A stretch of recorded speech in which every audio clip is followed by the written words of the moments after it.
जी नमस्कार। City spidey के live session में आप सभी का बहुत बहुत स्वागत है। आज मुझे दो बातें ये सेशन शुरू करने से पहले याद आई। यूं कहूं कि टॉप कोट जो इंडिया में कई साल पिछले बीते सालों में हमें सुनने को मिले, पढ़ेगा इंडिया तभी तो बढ़ेगा इंडिया, संकल्प से सिद्धि, और क्या सोचना है नहीं कैसे सोचना है पर हमारी शिक्षा प्रणाली जो हो बेस्ड हो। इतनी बड़ी बड़ी अच्छी अच्छी बातें जब हमने सुनी और उसके कैंपेन्स चले तो दिल खुश होता है ये सब सुन के कि कितना अच्छा सब कुछ होने वाला है और शिक्षा प्रणाली में चेंजेस आएंगे। हमारे बच्चे जो हैं वो बेहतर उनको शिक्षा मिलेगी और वो बेहतर जीवन जो है जी सकेंगे। लेकिन फिर एक अचानक से ऐसी महामारी आती है जो पूरी प्रणाली को ध्वस्त करके रख देती है। बच्चों के एग्जाम्स रद्द करने पड़ जाते हैं। पिछली बार जब कोरोना महामारी आई तो स्कूल्स पर ताले लग गए, तालाबंदी सिर्फ बाजार पर नहीं स्कूलों पर भी लग गई थी। एग्जाम्स पोस्टपोन कर दिए गए। इस बार भी जो है 10वीं के एग्जाम्स कैंसिल कर दिए गए। 12वीं क्लास के यानी क्लास 12 के एग्जाम्स जो हैं वो पोस्टपोन कर दिए गए और उस पर भी बखूबी कोई बहुत तरीके से जो है सिलसिलेवार तरीके से बिंदुवार तरीके से अभी कुछ एक्सप्लेनेशन नहीं आई है कि किस दिन क्या होगा और कैसे कैसे होता जाएगा। तो इतने सारे चेंजेस हैं, उसके बीच में अचानक से छुट्टियां जो हैं स्कूलों की वो अनाउंस कर दी जाती हैं। और दिल्ली में खासतौर पे अगर मैं दिल्ली की बात करूं तो डायरेक्टर ऑफ एजुकेशन का एक सर्कुलर आता है कि छुट्टियां हैं गर्मियों की और महामारी और कोरोना के चलते ऐसी स्थिति है कि ना चाहते हुए भी हमें वो करनी पड़ती है। लेकिन कुछ ऐसे बुनियादी सवाल होते हैं जिनके जवाब ढूंढना समय पर बहुत जरूरी है। अगर पिछले साल हमें पता होता या हम तैयारी पूरी रखते तो शायद इस बार जो ऑक्सीजन की कमी हमें इस वक्त देखने को किल्लत देखने को मिल रही है वो ना मिलती। और इस मुहिम में आज के इस एजुकेशन सेशन में मेरी यही कोशिश रहेगी कि हम कुछ ऐसे सुझाव जो हैं लेकर निकाले अपनी चर्चा से, निष्कर्ष से, कि वो आगे एजुकेशन सिस्टम को जो है हेल्प करें और पेरेंट्स को भी जो है, अभिभावकों को भी समझने में पूरी पूरी मदद करें। और इसी चर्चा में मेरे साथ जो है बहुत ही दो खास मेहमान जुड़े हैं। प्रोफेसर सीवी शर्मा हैं हमारे साथ। ये जो हैं प्रोफेसर हैं स्कूल ऑफ एजुकेशन इग्नू में, Indira Gandhi national open university में। ये चेयरपर्सन रहे हैं NIOS के। और साथ ही मेरे साथ जुड़ रही हैं अपराजिता गौतम जो कि दिल्ली पेरेंट्स एसोसिएशन की प्रेसिडेंट हैं। अपराजिता जी जो है वो स्कूल एजुकेशन से जुड़े हुए सवालों पर, उससे जुड़ी हुई बातों पर, मुद्दों पर, जुड़ी हुई मुश्किलों से जो है हमेशा अपने सुझाव जो है सरकार तक पहुंचाती रहती है। और प्रोफेसर साहब जो हैं वो कॉलेज में स्कूल ऑफ एजुकेशन में रहे हैं और वहीं पढ़ाते हैं, तो एजुकेशन की फील्ड में उनका बहुत काम है। तो वो हमें भी ये समझा सकते हैं। आज उनसे ये जानने की कोशिश करेंगे, समझने की कोशिश करेंगे कि कौन से ऐसे सुझाव हैं जो वैल्यूएशन सिस्टम में लिए जा सकते हैं ताकि जो है हम इस स्थिति को बेहतर बना सकें। मैं शुरुआत प्रोफेसर शर्मा से ही करना चाहूंगी। प्रोफेसर शर्मा जी बहुत बहुत स्वागत है आपका। मेरा और अपराजिता गौतम जी भी बहुत बहुत स्वागत है आपका। शर्मा जी आप हमें प्लीज बताएं प्रोफेसर साहब की कैसे आपने शिक्षा के जो क्षेत्र में है जो काम किया है वो किस मतलब पर्टिकुलर फील्ड से वो जुड़ा रहा है, और आपकी अभी जो करंट हालात हैं जिनके बारे में मैंने अभी बात भी करी उसको लेके जो आपकी एक अंडरस्टैंडिंग है सिचुएशन में, इवैल्यूएशन सिस्टम को लेकर खास तौर पे, वो क्या है? श्रुति जी, जैसा आपने मेरा परिचय दिया मैं शिक्षा विषय में ही आचार्य हूँ, प्रोफेसर ऑफ एजुकेशन हूँ। जी तो जी मेरी पढ़ाई लिखाई शोध सारा कुछ शिक्षा कैसे हो इसी पर हुई है। तो और मेरा यही कारण रहा आज हमारा आपसे जुड़ने का, यही कारण रहा कि आपकी जो राय है वो बहुत ही महत्वपूर्ण होगी और उसको लेकर हम आगे चल सकते हैं, उस पर भरोसा कर सकते हैं। तो हम बैठते तो विश्वविद्यालय में हैं, लेकिन हमारा प्रयोगशाला विद्यालय है। तो हमारी दृष्टि पूरे समय विद्यालयों पर रहती है कि क्या हो रहा है, कैसे पढ़ाया जा रहा है, शिक्षक का प्रशिक्षण कैसे हो रहा है, बच्चे पढ़ रहे हैं कि नहीं, उनका विकास कैसे हो रहा है। तो यूं कहें कि हम बैठते जरूर विश्वविद्यालयों में हैं, जो शिक्षा के आचार्य हैं, शिक्षा के क्षेत्र के टीचर्स हैं, लेकिन हम पूरे समय दृष्टि रखते हैं विद्यालय पर। आज जो हो रहा है के संदर्भ में अगर मैं कहूं तो दूरस्थ शिक्षा से जुड़ा रहा हूं तो दो बातें। हम 40 साल से भारत में दूरस्थ शिक्षा के माध्यम से शिक्षा पहुंचाने की बात कर रहे हैं, काम कर रहे हैं। दूरस्थ शिक्षा पहुंचती कैसे है? हम बराबर ये बोलते हैं कि ये व्यवस्था बड़ी बनती है और इसमें बहुत सारे लोग जुड़ते हैं, इसलिए सस्ती होती है। किससे पहुंचती है? जो लेटेस्ट टेक्नोलॉजी होता है, जो मीडिया चैनल्स होते हैं, उसके माध्यम से पहुंचता है। ऑब्वियसली आप ये बात समझेंगी कि इस क्षेत्र में जो लोग काम करते हैं उनकी संख्या बहुत छोटी है। विश्वविद्यालयों को अगर आप देखें तो भारत में लगभग 15-16 विश्वविद्यालय हैं जो दूरस्थ शिक्षा में काम करते हैं, और विद्यालय क्षेत्र में तो केवल एक ही है, national institute of open schooling, जो दुनिया की सबसे बड़ी संस्था है। जी बिल्कुल बिल्कुल। अब ये बात तो तय है कि हमको मॉडर्न टेक्नोलॉजी, आईसीटी का उपयोग शिक्षा पहुंचाने के लिए करना होगा। हम दुनिया की 18% आबादी है, इतना बड़ा देश है, हम सबों के लिए एक तरह से अच्छे शिक्षक उपलब्ध नहीं करा सकते हैं, और उनको good content, good teaching distance mode से ही पहुंचेगा। दूर दराज के गांव में जाके अच्छे शिक्षक नहीं होंगे। लेकिन मैं बात घुमाना नहीं चाहता हूं, सीधे सीधे कहना चाहता हूं कि भारत में 80s में दूरस्थ शिक्षा आया, विकास हुआ, लेकिन बहुत जल्दी ये लड़ाई distance versus face to face हो गई भारत में। और जो फेस टू फेस व्यवस्था है उसको ये लगने लगा कि ये डिस्टेंस वाले पूरे देश पर छा रहे हैं, तो उसको बर्बाद करने का प्रयास होता रहा। देखिए, ये बात आमतौर पर हम शिक्षाविद नहीं बोलते हैं क्योंकि हम पॉलिटिकली ज्यादा करेक्ट होना चाहते हैं। मेरा कोई इंटरेस्ट नहीं है पॉलिटिकली करेक्ट होने में। तो आपने डिस्टेंस एजुकेशन काउंसिल बंद कर दिया, आपने वो तमाम संस्थाएं जो क्वालिटी कंट्रोल करती थी डिस्टेंस एजुकेशन की, उसको यूजीसी को ट्रांसफर कर दिया।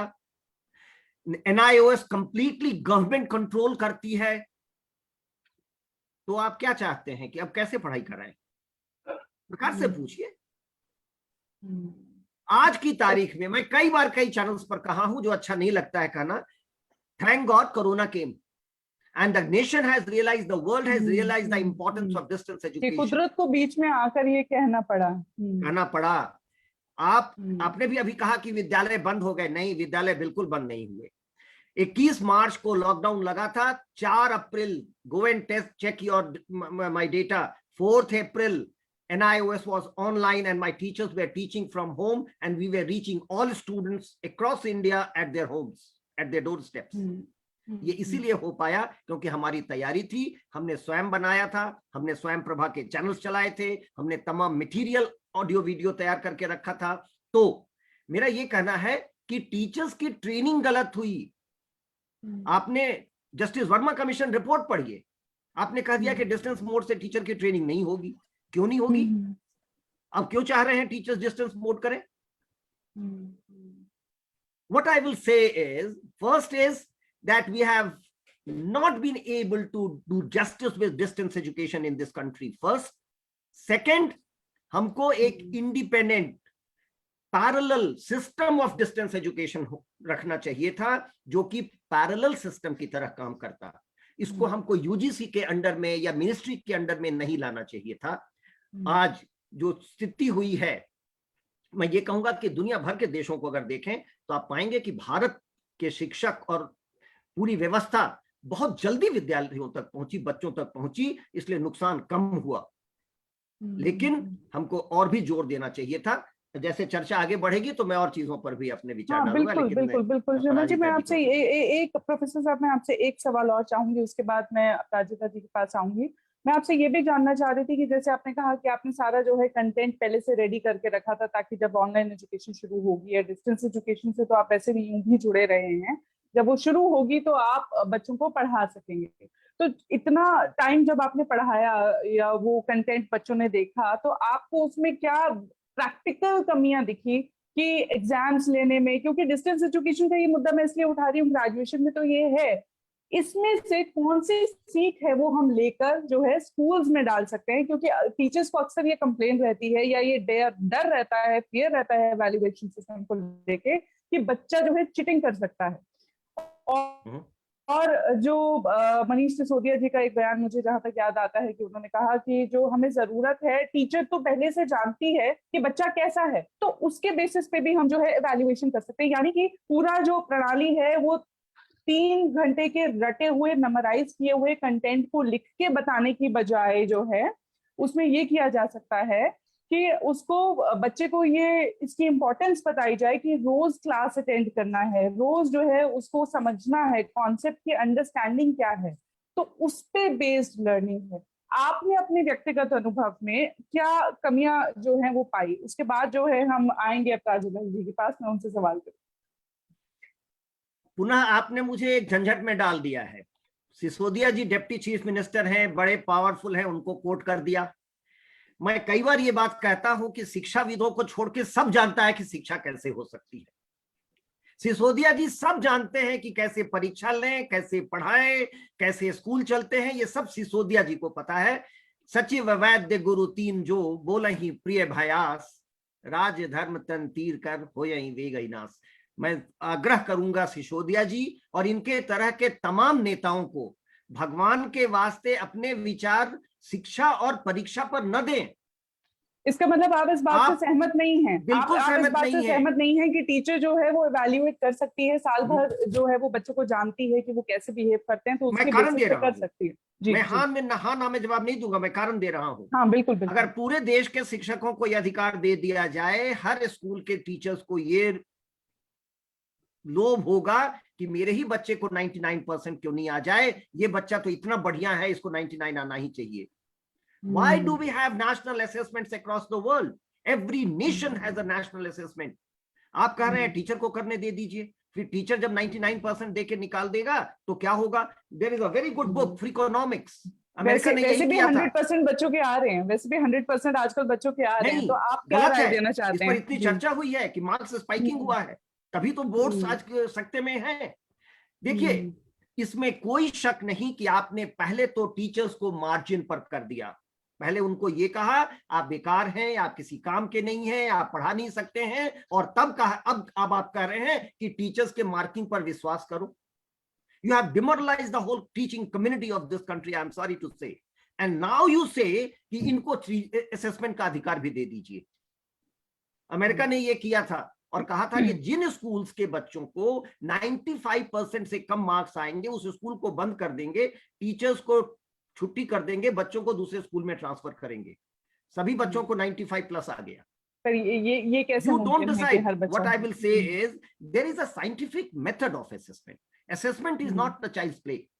हजारों तो साल से हम लोग काम असेसमेंट किए हैं। असेसमेंट का क्या सही तरीका होना चाहिए आपके मुताबिक? ये नहीं, ये एक लाइन में नहीं बता सकते। Assessment is a whole genre of education. हमारा एक फिर भी विषय अगर हम कोई, पढ़ाते मैं हैं, उस पर आपसे, काम अगर करते आज हैं। मैं आपसे 2 सुझाव मांगना हाँ, चाहूँ, मान हाँ, लीजिए कि 8वीं से 9वीं क्लास के बच्चों के असेसमेंट के मानते हैं, वैसे तो अब 8वीं 3 से, अब तो जो है शिक्षा जो नेशनल एजुकेशन पॉलिसी पिछले साल आई थी उसके अकॉर्डिंगली 5+3+3+4 जो है हो गया है। लेकिन फिर भी अगर मैं क्लास 8 क्लास 9 के बच्चों की बात करूं या क्लास 11 के बच्चों की बात करूं, आपको क्या लगता है कि उनका असेसमेंट किस तरीके से किया जा सकता है? अगर कोई 2 प्रैक्टिकल ग्राउंड रियलिटीज पे बेस्ड सुझाव मांगे जाए तो?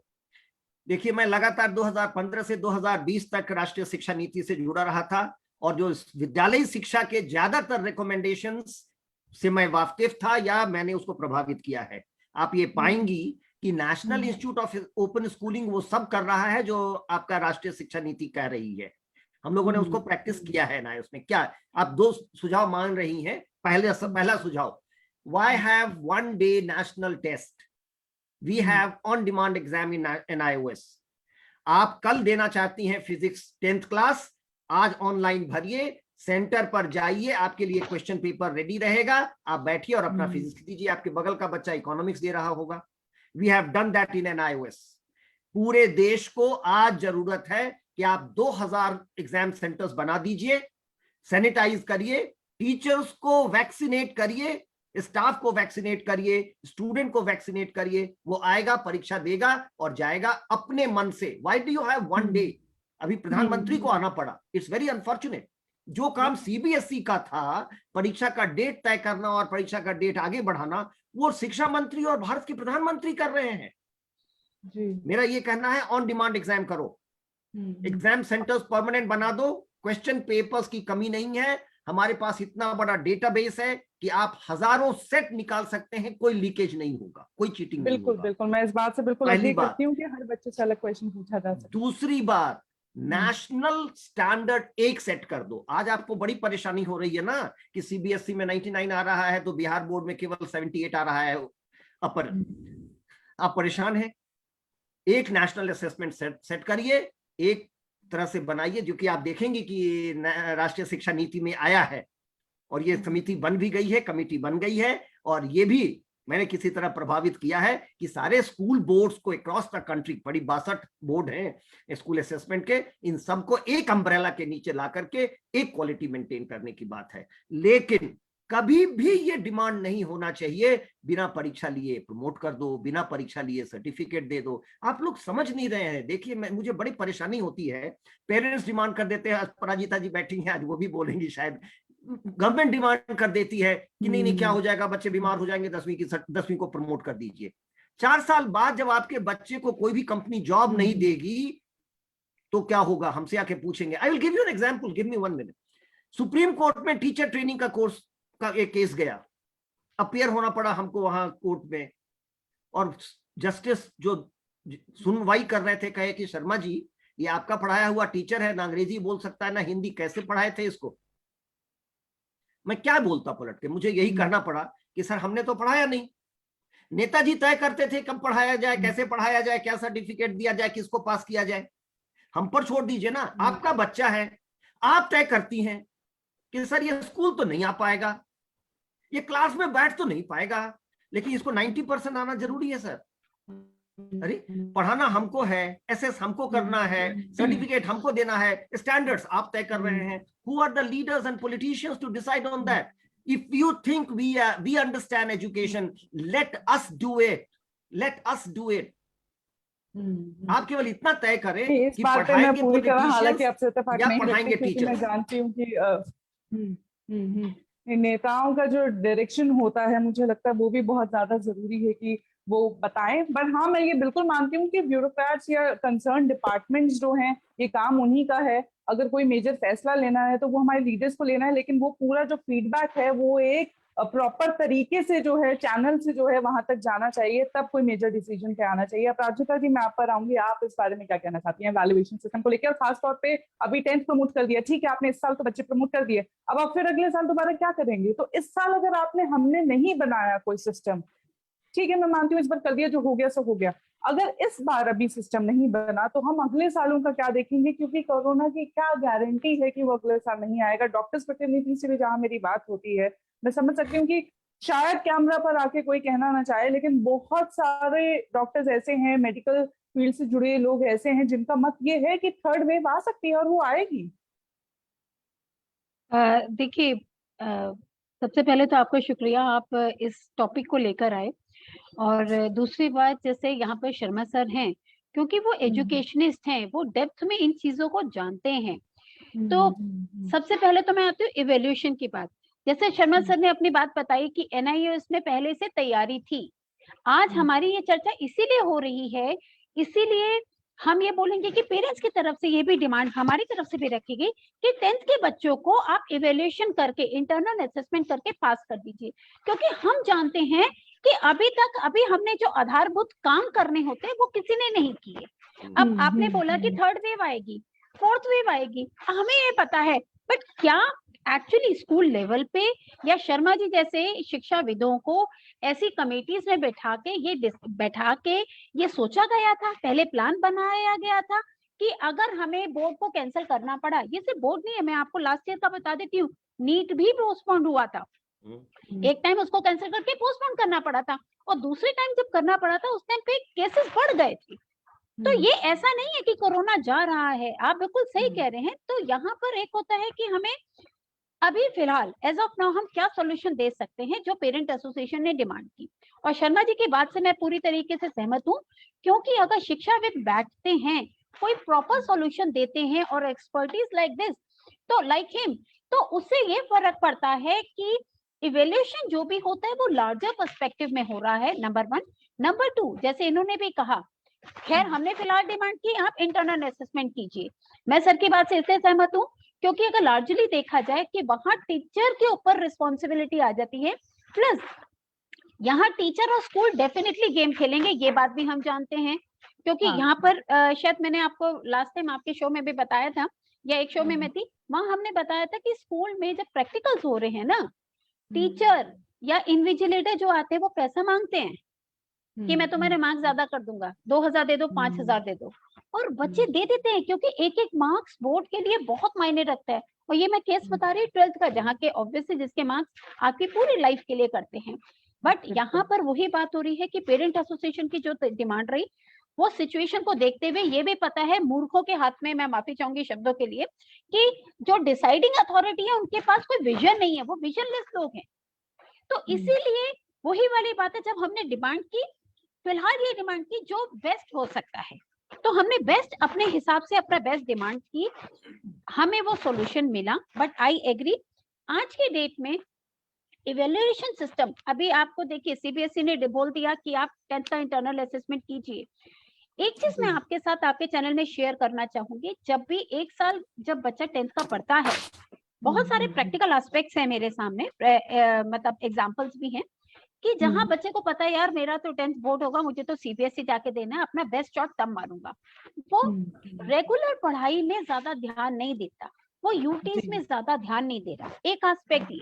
दूसरी बात, जब टीचर से मार्क्स देते हैं तो वो स्ट्रिक्ट मार्किंग करते हैं, क्योंकि यहाँ पर्सनली मेरी भी कई बार टीचर से बात हुई है अपने बच्चों से भी रिलेटेड कि बच्चे के मार्क्स कम आए, तो उन्होंने ये कहा कि मैम आप घबराइए नहीं, हम जानबूझ के स्ट्रिक्ट मार्किंग करते हैं कि बच्चे को पुश करने के लिए कि बोर्ड में ये ज्यादा अच्छा करेगा। तो हमारे हिसाब से आप इस मार्क्स को ऐसे मत देखिए, ये सोचिए ये जो मार्क्स है बच्चा इससे 10% 20% ज्यादा ही लाया बोर्ड के हिसाब से देखा जाए। अब ये वाला जो टॉपिक है इंटरनल असेसमेंट कैसे होगा, मुझे भी ये है कि ये लोग जो स्कूल वाले जो करेंगे, क्या अपने स्ट्रिक्ट मार्किंग के हिसाब से मार्क्स देंगे, नंबर 1, क्या बच्चे ने पूरे साल पढ़ा नहीं या यूटीज वगैरह में जहां उसके मार्क्स कम आए, और फाइनल मार्क्स देते हुए कहीं उन बच्चों के साथ जाती ना हो जाए जो डेडिकेटली पढ़ रहे थे।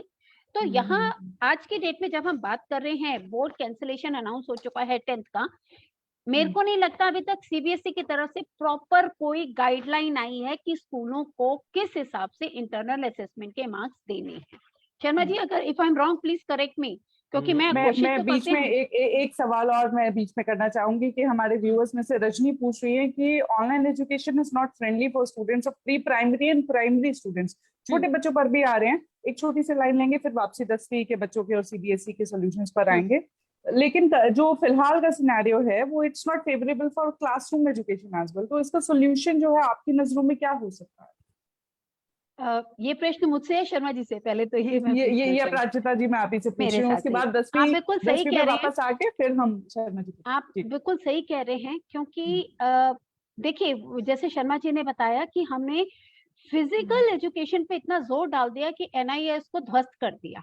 ये सोची समझी साजिश में बोलूंगी, क्योंकि पिछले 20 सालों में लगा लीजिए कि क्यों ध्वस्त किया जाए, क्योंकि हमने प्राइवेट स्कूल्स को प्रमोशन देना था, इसीलिए कहीं ना कहीं हमने एक को दबा दिया दूसरे को उठाने के लिए। तो आप इस बात से इत्तेफाक नहीं रखती? सॉरी मैं इंटरप्ट कर रही हूँ, मैं बस इतना चाहती हूँ कि आप इस पॉइंट को मद्देनजर रखते हुए जो है तो बात बताएं कि बच्चे की डेवलपमेंट के लिए बहुत जरूरी है, चूंकि मैं बच्चों की बात कर रही हूँ, प्री प्राइमरी या प्राइमरी या मिड लेवल सीनियर सेकेंडरी में भी बात करूँ, बाकी बच्चों के साथ मिलना और जो उसकी डेवलपमेंट क्लासरूम के माहौल में होती है वो एक अलग किस्म की होती है। पेरेंट्स भी जो है ना वो एक तरह की निश्चिंतगी हो जाती है कि ठीक है अब हमने स्कूल बेच दिया, बच्चे का विकास हो रहा है, वो अकेले खुद को संभालना सीख रहा है, बच्चों के साथ जो है वो समझेगा कि सीरियसनेस क्या है पढ़ाई की, जो कि घर से नहीं आ पाती है। और कम से कम मैं इतना तो जरूर इत्तेफाक रखती हूँ कि इनिशियल दौर में तो नहीं आ सकती। छोटे बच्चे को अगर मैं भी बैठा दूंगी तो वो नहीं पढ़ने बैठेगा, वो कैमरे के आगे से उठ के चला जाएगा। मैं आपकी बात के 2 एग्जाम्पल के इसमें दूंगी, क्योंकि हमने क्लासरूम को क्लासरूम नाम दे दिया है। हमारे एक जानकार हैं, उनकी बिटिया जब पास ही में एक आंटी जब सिखाती थी जिन्होंने करच स्टाइल का खोला हुआ था, जब उसमें सिखाती थी, उन्होंने खुद बताया कि उनकी बिटिया को ज्यादा नॉलेज है, जबकि स्कूल गई तो स्कूल वालों ने पुरानी जितनी नॉलेज थी उसको डिलीट कर दिया, अंडू कर दिया पूरा का पूरा, उन्होंने अपनी तरफ से देना शुरू किया नॉलेज। और जब वो स्कूल फॉर्मेट में गई है तो स्कूल में आए दिन उनकी बिटिया के लिए ये कमेंट्स किया जाता था कि बिटिया आपकी लो है, स्लो लर्नर है, डॉक्टर को दिखाओ।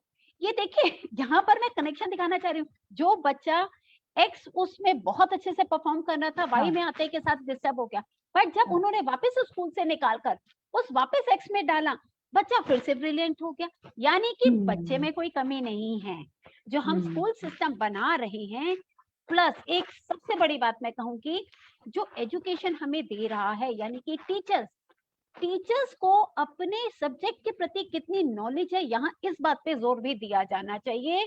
क्योंकि प्रॉब्लम ये है, कहने को हम डेजिग्नेशन दे देते हैं टीचर, बट दिल्ली के प्राइवेट स्कूलों को अगर आज आप इंस्पेक्शन करवाते हैं, इसकी इंक्वायरी करवाते हैं, तो आपको पता चलेगा जो क्वालिटी ऑफ टीचर्स हैं वो अप टू द मार्क नहीं है।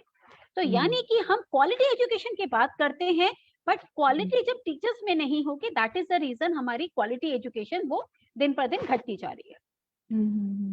मैं दो तीन चीजें बोलूं क्या श्रुति जी? हाँ, बिल्कुल बिल्कुल बिल्कुल। देखिए बहुत बढ़िया कहा अपराजिता जी ने। The normal place for children between 3 to 18 is the school. 3 साल से 18 साल की उम्र के हर बच्चे को स्कूल में ही होना चाहिए। हम लोगों ने गलती किया था, दुनिया भर में हम सिंगल जेंडर स्कूल बनाए थे। लड़कियां अलग पढ़ेंगी, लड़के अलग पढ़ेंगे, कि भैया अगर लड़के लड़कियां साथ होते हैं तो लड़के छेड़खानी करते हैं। हम पूरी दुनिया में ये समझ के और आ गए कि नहीं, अलग करना ठीक नहीं है, रहने दो साथ।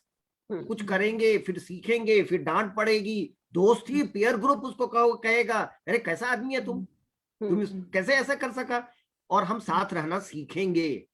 आपके क्लास में जब एक श्रवण बाधित बच्चा होता है, एक दृष्टि बाधित होता है, एक और ऑर्थोपेडिक होता है, तब आप उसको जानते हैं, सीखते हैं कि हम इसके साथ कैसे जिएंगे। और ये सब करके हमने इंक्लूसिव एजुकेशन बनाया था।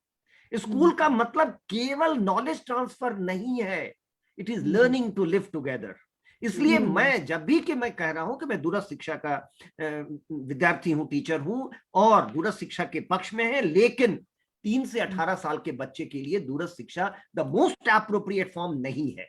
लेकिन हमको उसका इस्तेमाल करना चाहिए कि लर्निंग टू लिव टुगेदर तो स्कूल में होगा। इनको खेलने दीजिए साथ, इनको झगड़ा करने दीजिए, इनको गालियां देने दीजिए, तब ये समझते हैं कि जीवन में कैसे साथ रहा जाता है। वो इसको ऐसे समझा जा सकता है प्रोफेसर शर्मा कि चूंकि स्कूल जाना भी जरूरी है, कोरोना भी है, हम उसको भी जो है इग्नोर नहीं कर सकते, हम उसे दरकिनार नहीं कर सकते, ना उसे नजरें छुपा सकते हैं, क्योंकि वो हमारे सर पे है। तो इस सिचुएशन में जो सोल्यूशन क्या है, देखिए जो मैं समझ पाती हूँ, जितना मैं आपसे बात करके भी समझी हूँ, कि इतना किया जा सकता है कि हफ्ते में 1 दिन बच्चा स्कूल जाए, महीने में 4 बार जाए, ताकि वो बच्चों के साथ वो पूरा दिन वो स्पेंड करे। और ये सेक्शंस में हो सकता है, सेक्शंस यानी कि अगर 50 बच्चों की एक क्लास है तो 30 बच्चे या 25 बच्चे जो है एक दिन जाएंगे, बाकी के 25 बच्चे दूसरे दिन जाएंगे, और वहां पे उनकी एक्टिविटीज जो है वो ठीक से करी जा सकती है।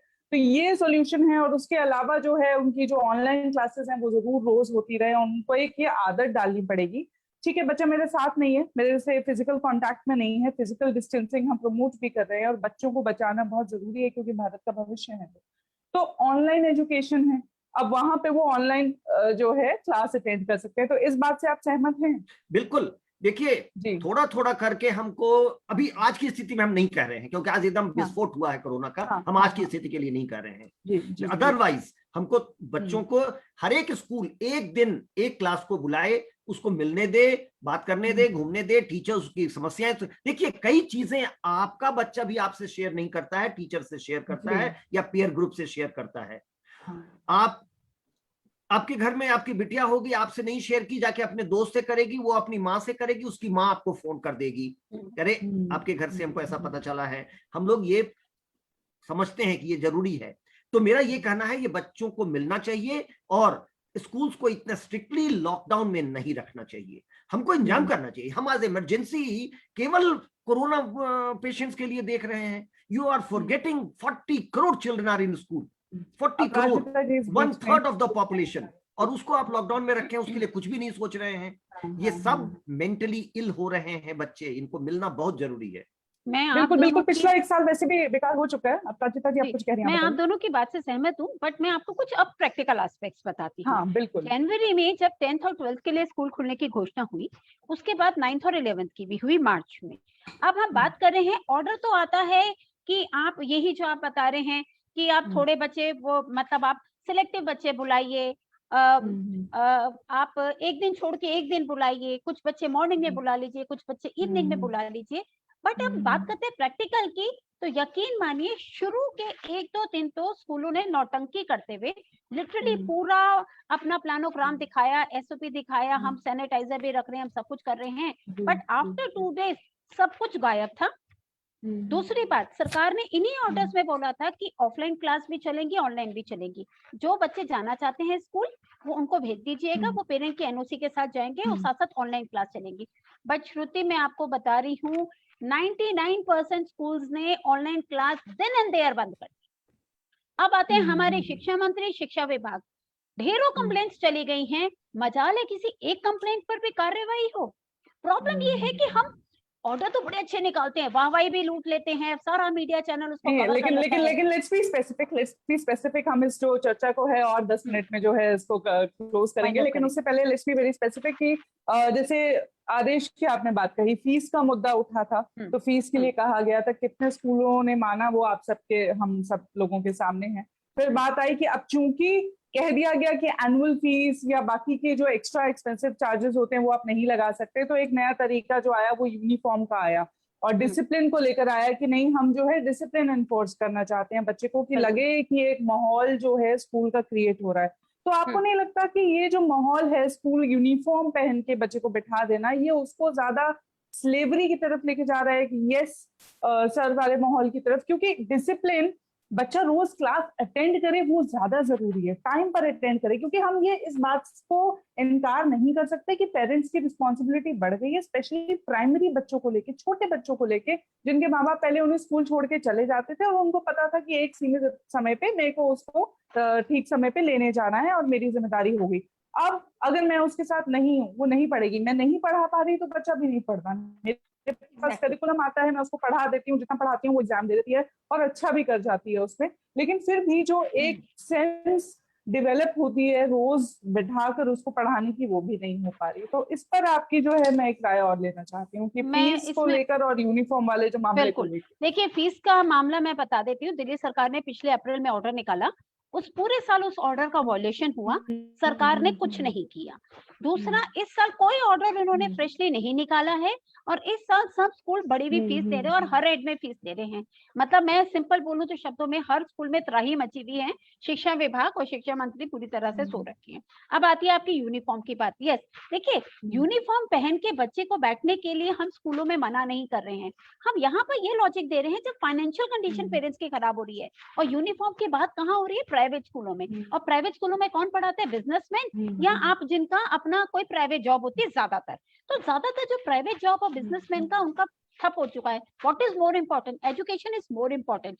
स्कूल यूनिफॉर्म, स्कूल में जब बच्चा जाता है तब उसके आपके डिसिप्लिन का पैरामीटर सेट करती है, बट घर में बैठकर मोर इम्पोर्टेंट इज दिस कि पेरेंट ट्यूशन फीस पे करे, जिससे बच्चे की ऑनलाइन एक्सेस मिल सके। श्रुति, मैं आज भी आपको बता देती हूँ, आज मैं शो कर रही हूँ, आज सुबह मेरे पास कई पेरेंट्स, कई स्कूल के पेरेंट्स से मैसेज किया है कि फी पे नहीं करने के कारण मेरे बच्चे को निकाल दिया। ये हमारे है ना, बड़ी अजीब सी सिचुएशन पड़ी हुई है कि कॉमर्शियल उसमें ज्यादा ध्यान देते हैं। और हमारा प्रश्न ये भी है, ऑनलाइन में आज हम स्क्रीन पे 3 लोग हैं, यहाँ पर 50 भी होंगे तो भी फर्क नहीं पड़ेगा। श्रुति अगर एज ए टीचर हैं या शर्मा सर यहाँ पे टीचर हैं, तो वो 50 बच्चों को भी हैंडल कर सकते हैं और 10 बच्चों को भी हैंडल कर सकते हैं। इस इंटरेक्शन में फीस का कोई एक्चुअली खर्चा नहीं पड़ता टीचर को पढ़ाने में। तो स्कूल इतना क्यों फोर्स कर रहे हैं फीस को लेके? आई डू एग्री, उन्होंने टीचर्स को भी सैलरी देनी है, दैट्स अ डिफरेंट थिंग, मैं उसको मना नहीं कर रही हूँ, बट कम से कम ये तो देखो। और कुछ आप कंट्रीब्यूट नहीं कर सकते, स्कूल से क्या कंट्रीब्यूट किया? आप शिक्षा कंट्रीब्यूट कर दीजिए इस पैंडेमिक सिचुएशन में, और कुछ नहीं करे स्कूल। आप मत दीजिए, फीस में कंसेशन में मत दीजिए, बट आप पेरेंट्स को इतना मौका दे दो कि आज नहीं 2 दिन बाद, 1 महीने बाद फी पे कर दें। You trust me, parents tension लेता है कि मुझे बच्चे की फीस पे करनी है और वो 101% पे करता है, पैसे लेके किसी का भागता नहीं। चलें, अब आज की जो चर्चा है वो बहुत ही ज्यादा, मैं कहूंगी, एनलाइटनिंग रही मेरे लिए खास तौर पे, क्योंकि सुझाव जो मैं पूरी चर्चा से डिराइव कर पाई हूँ कि प्रोफेसर शर्मा ने जैसे कि कहा कि 3 साल से 18 साल तक के बच्चे के लिए या जो स्कूलिंग है वो बहुत ज्यादा जरूरी है, तो ऑनलाइन एजुकेशन उसका विकल्प पूरी तरह से नहीं हो सकता। हम इतना जरूर करें कि अब हमें नया करिकुलम डिसाइड करना है, कोरोना कहीं बहुत जल्दी जाने वाला नहीं है, और ये मेरा व्यक्तिगत तौर पे मानना है कि 1950 में जो शिक्षा हुआ करती थी वो 1980-90 में नहीं थी, और जो 1990 में थी वो आज 2020 में नहीं हो सकती। तो मैं ये मान सकती हूँ कि जो ह्यूमन एवोल्यूशन है वो हमेशा होता है, और डिजिटल जो है टेक्नोलॉजी है उससे हम मुंह नहीं मोड़ सकते, क्योंकि वही फ्यूचर है। तो हमें अपना करिकुलम जो है पूरी तरह से उसको मद्देनजर आर्टिफिशियल इंटेलिजेंस को, चैटबॉट्स को नजर रखते हुए ही बनाना पड़ेगा, ताकि टीचर बच्चों का असेसमेंट जो है वो टेक्नोलॉजी का यूज करके ले सके। प्रोफेसर शर्मा ने जैसे हमें बताया कि 100 सेट बन सकते हैं क्वेश्चंस के, कोई चीटिंग नहीं होगी अगर आप उसमें मल्टीपल चॉइस क्वेश्चन रखते हैं, या बच्चे से आप डायरेक्टली फोन पे सवाल पूछें। बच्चे को नहीं पता कि आप क्या पूछने वाले हैं, उसका जो है रिकॉर्डिंग ले रहे हैं, पेपर्स चेक करते थे वैसे आप रिकॉर्डिंग सुन के भी समझ सकते हैं कि बच्चा समझा कितना। रोज उसका ऑनलाइन क्लासेस अटेंड करना जरूरी है, हफ्ते में 1 दिन, 2 दिन, या महीने में 4 दिन या 5 दिन ये स्कूल डिसाइड करे, या जो कंसर्न अथॉरिटीज हैं वो डिसाइड कर सकती है कि बच्चा स्कूल जाए, 2 शिफ्ट्स में जाए, मतलब आधे बच्चे एक दिन, आधे बच्चे दूसरे दिन, इस तरह से जा सकते हैं, और उस शिक्षा को जो है कंटिन्यू कर सकते हैं। इवैल्यूएशन के प्रोसेस में भी जो है चेंजेस करने की जरूरत है। और जैसा अपराजिता जी ने भी कहा कि फीस को लेकर फिलहाल शिक्षा विभाग से कोई इस साल तो नहीं आया है कोई सर्कुलर, जैसे पिछले साल आया था, और स्कूल मनमानी जो है वो अपनी कर रहे हैं। यूनिफॉर्म का मुद्दा अभी भी बरकरार है, क्योंकि बहुत से पेरेंट्स, शायद उनकी जॉब जा रही है, मैं मानती हूँ जॉब जा रही है, बिजनेस पे कमी आई है, लेकिन फिर भी शायद उनको लगता होगा कि 4 या 5 हजार रुपए तो देने हैं, तो क्या मसला हो सकता है, चूंकि सब खरीद रहे हैं तो हम भी खरीद लेते हैं। लेकिन उन पेरेंट्स का सोचना चाहिए, क्योंकि ये शहरों में हो रहा है, मोबाइल की टेक्नोलॉजी शहरों में ज्यादा है, गांव और कस्बों में आपको नहीं मिलेगी। पूरे परिवार में एक मोबाइल फोन होगा, जहां पे बच्चा बैठेगा उसको आ जाएगा। आज भी मेरे पास जो है, मेरी हाउस हेल्प है, अगर कोई छोटी बच्ची है तो मेरे पास आती है, बोलती है दीदी क्या लिखा है, क्योंकि वो क्लास 7 में है। क्लास 7 का बच्चा मुझे व्हाट्सएप का मैसेज दिखा के अगर ये पूछता है दीदी ये क्या लिखा है, इसमें क्या करना है, तो इसका मतलब सीरियसली हमारी जो है एजुकेशन सिस्टम में कोई कमी है कि उसको पता ही नहीं है, उसको क्लास 7 में पढ़ना नहीं आता, वो क्वेश्चन का आंसर क्या देगा, लेकिन फिर भी वो आंसर अरेंज करके कहीं ना कहीं से दे देता है। तो वो इंश्योर करना अपने आप में जो है बहुत जरूरी है। सिर्फ यूनिफॉर्म जो है वो मौका परस्ती की बात है, क्योंकि बहुत सारे ऐसे पेरेंट्स होंगे जिनके लिए न्यूक्लियर फैमिलीज हैं शहरों पे फिर वापस आ रही हूँ, न्यूक्लियर फैमिलीज हैं, दोनों पेरेंट्स जॉब करते हैं, दोनों जो है घर की जिम्मेदारियों से युवाओं पे घर का भार होता है पूरा। ये दिल्ली के मुख्यमंत्री भी कह चुके हैं कि युवाओं पे ज्यादा जिम्मेदारी है, उनके पास इतना टाइम नहीं हो पाता। स्कूल भेजने की बात अलग थी, पहले का जो हमारा एजुकेशन सिस्टम था, हमारे पास ज्वाइंट फैमिलीज हुआ करती थी, तो दादा दादी नाना नानी का हेल्प रहा करता था कि बच्चों को तैयार करके भेज सकते थे, लेकिन हम लोग नहीं कर पाते हैं। तो ये इम्पोज नहीं करना चाहिए, कि इसको मैंडेटरी नहीं करना चाहिए सिर्फ पैसों के लिए, जस्ट बिकॉज कि एक बिजनेस जो है वो ठप हो रहा है। तो ये जो है यूजफुल पॉइंट्स है और यूजफुल सॉल्यूशंस मुझे आज प्रोफेसर शर्मा और अपराजिता गौतम जी से मिले। Thank you so much for joining us, and thank you so much कि आपने हमारे व्यूअर्स के साथ ये डिस्कशन में पार्ट लिया। Thank you. नमस्कार।